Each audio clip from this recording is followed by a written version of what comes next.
Hello, hello, Sarah of SEK Handmade here. And friends, I am so excited to introduce you to our second vacation shawl, the Dillon Shawl. I'm going to take you all the way through the creation of the Dillon Shawl and give you all the details, but I want to encourage you to stick around to the end because I'm going to have a fantastic styling section where I'm going to show you several ways to wear your Dillon Shawl so that you can get the most out of it and a special discount code. So let's go ahead and dive right into the inspiration for the Dillon Shawl. Friends, I don't know about you, but one of my favorite souvenirs to buy on vacations or trips is yarn. One of the reasons that I love to buy yarn when I'm on a trip is not only because I think it's beautiful and I know I'll use it, but also because then whatever I make out of that special yarn holds the memories of the trip that I took. When I traveled, I often find myself buying one or maybe two skeins of yarn and then not having a lot to coordinate with it because one of my favorite souvenirs from a local yarn shop is a local yarn. And those are often smaller dyers that you can't find any other place. So I set out on a mission to design some shawls that not only could use up that yarn with those very special memories, but also would be a great project to take along on your next vacation so that you could have a project that both came from yarn from a vacation, but was also held the memories of being worked up on another special trip. Because I wanted projects that were vacation friendly, I knew that my shawl needed to have simple stitches that gave awesome texture, but didn't take a ton of brain power because I don't know about you, but I go on vacation to relax. At first, I thought I should do shawls inspired by a vacation spot. And as I was thinking about what vacation spot I wanted to be inspired by, I was very torn. I grew up taking vacations to the mountains, and so mountains have a very special place in my heart and hold a lot of memories. But it turns out a nice ocean vacation is right up my alley, too.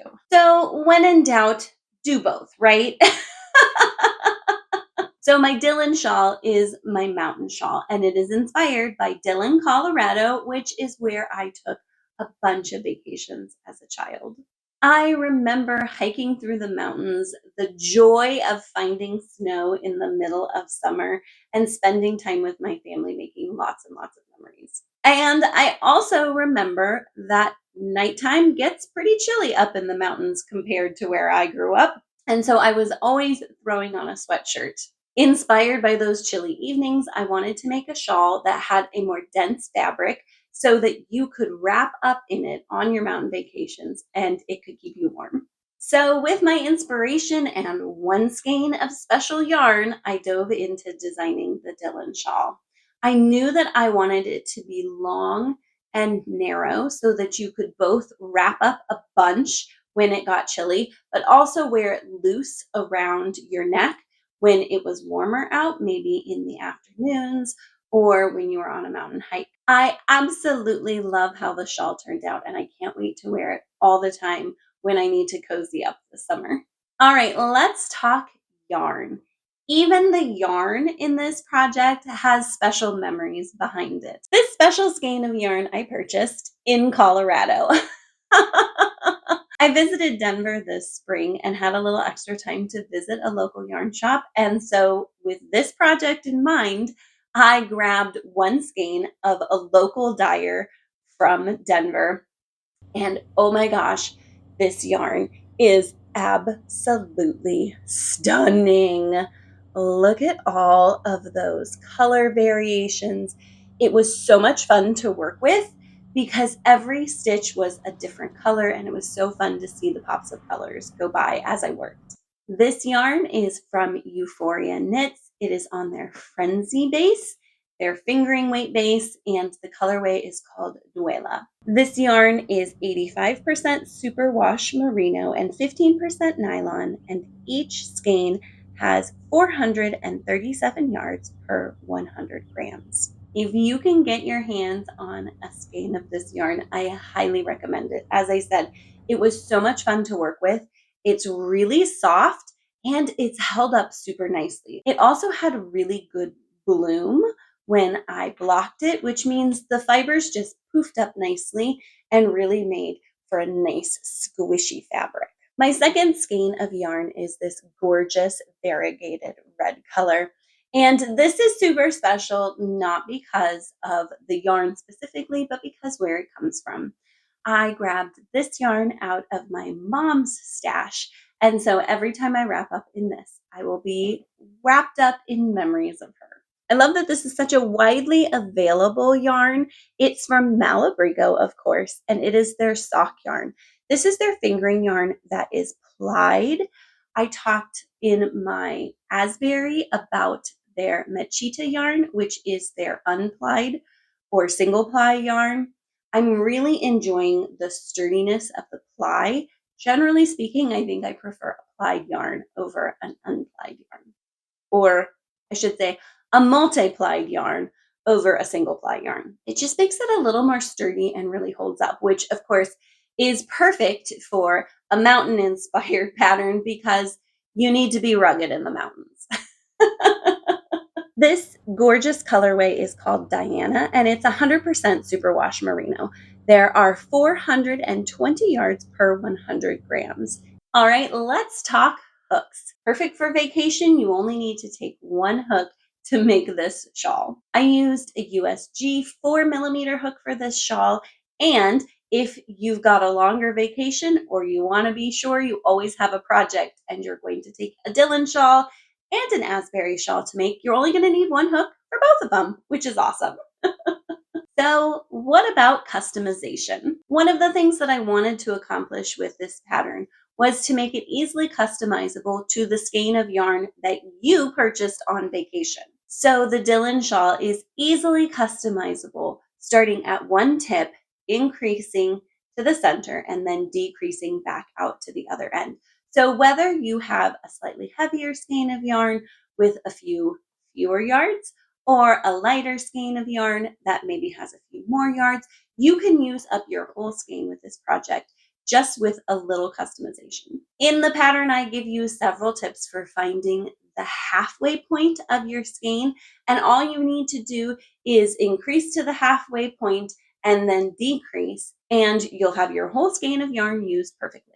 The Dillon shawl does have two increase patterns. It increases more slowly, and then towards the center increases more rapidly to get the depth. You could also customize by changing when you change the rate of increase to make a shawl that's a little wider or a little more narrow, depending on your preferences. This would also be a really fun shawl to do in some stripes or even a scrappy shawl to show off a whole bunch of leftover scraps that you have from other projects. A couple of my testers asked if it was okay to customize their shawls, and I said absolutely. They found it to be easy and fun and came up with shawls that fit their needs perfectly. Let's talk about my favorite thing, styling your Dillon shawl. The Dillon shawl is essentially half scarf and half shawl. It has a pretty shallow depth, and so it can easily be worn like a scarf or like a shawl and even like a bandana. I really love its versatility. I do not live in the mountains and it is starting to warm up here, so I foresee myself wearing my Dillon shawl loosely wrapped around my neck a lot this summer.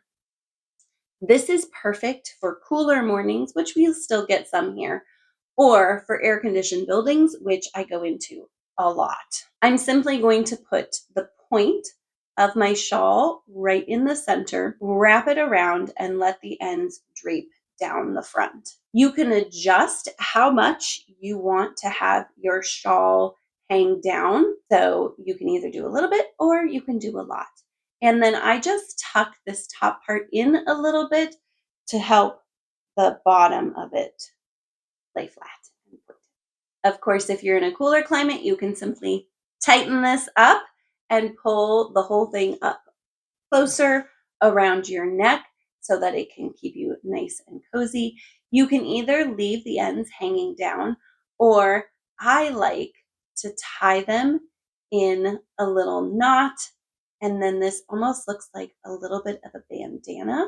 You can also wrap it around and tuck your little ends in the back of your shawl, and then it looks even more bandana-like.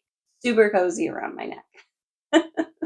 This is so nice and long that I even really enjoy wrapping it around, opening up the main part of the shawl, and then wrapping the ends up here and tying a little bow.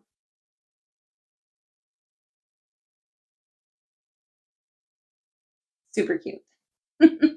Because this is scarf-like, there are lots of scarf-like ways that you can wear this. You can either just keep the middle open, or if you want it to be even more scarf-like, you can fold it in half, and then you have a flat scarf to work with. A great way to wear it is to just fold it in half.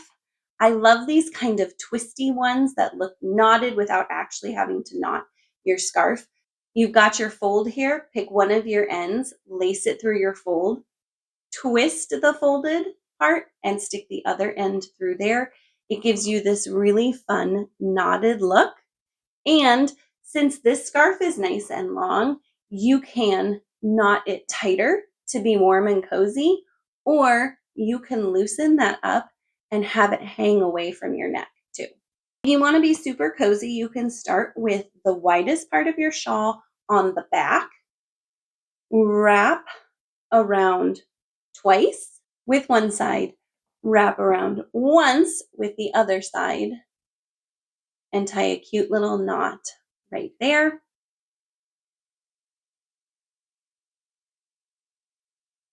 And you will definitely be cozy. Okay, I'm super excited for this last one because it is so fun and unique. It takes a little practice, but I'm gonna go slow. You can watch this again and again to practice so that you can get it just right. So again, we're going to take our scarf, we're gonna fold it in half, and I'm gonna go as even in half as I possibly can. Then I'm going to wrap it around my neck. I want the folded end to be shorter and the other ends to be longer. What we're gonna do is we're gonna braid our scarf. So this is going to be two pieces of our braid, and this is gonna be the third one. So what you're gonna do is open up your loop here. You're going to bring your end through the center and off to the side. Then you're gonna twist this one that's under over the other one. Don't do this too tight or you're going to end up choking yourself, and you're going to want to zhuzh your braid a little bit at the end. So don't get too tight.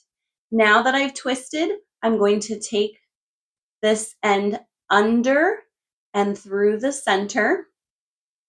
And now I want this guy to go over. So I'm going to twist in this direction, and I'm going to bring these two back through the center again. Now, like I said, you want to leave it a little loose so that you can zhuzh it a little bit so that it looks nice and braid-like. And this is so fun and unique. Now, I maybe would want to zhuzh this a little bit so it looks a little more uniform there, like that. So much fun. But then also, if you've kept this so that it's not too tight, you can turn your braid up on its side and tuck those ends in the back, and you've got a braid up the side of your neck. So much fun. Thank you so much for sticking with me to the end here. I hope you enjoyed those styling techniques, especially this last one. I was so excited to share it with you. As a little thank you for sticking around to the end, I have a discount code for you. Use the code SUMMER20 at checkout to get 20% off the Dillon Shawl. I hope that you enjoy making memories with this shawl, whether you're traveling or not this summer. Thank you so much for joining me today. Happy vacationing and happy crafting.